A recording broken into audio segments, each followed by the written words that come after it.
నేను రిజిస్టర్ చేస్తాను గుడి పేరు మీద అని చెప్పి ఆయన అంటున్నారు. ప్రస్తుతానికి వీళ్ళ కూతుర్లు మాత్రము అది వెనక్కి రావాలి, వాళ్ళకే రావాలని చెప్పి ఫైట్ చేస్తున్నారంట. అయితే గవర్నమెంట్ వాళ్ళు ఇది మా దగ్గర ఉంటుంది ప్రస్తుతానికి, దాని తర్వాత ఏం చేయాలో మేము ఆలోచిస్తాము అని చెప్పారంట. ఐడియల్ గా విజయన్ గారు మొదటి నుంచి గుడికి సంబంధించిన దేవుని భక్తులంట.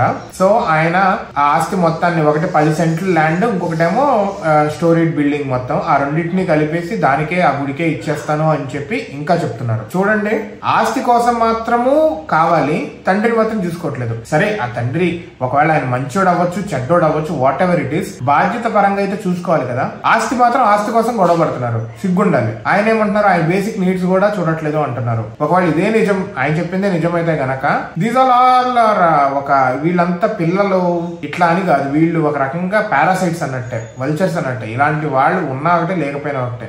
ఆయనని ఈ ఏజ్ లో శోభ పెట్టి ఏముంటది, ఆయన ఆస్తి ఇచ్చేదాకా వెళ్ళాడంటే ఆయన మానసికంగా ఎంత కృంగిపోయాడో, ఎంత బాధపడి ఉంటాడో మీరు ఆలోచించండి ఒకసారి.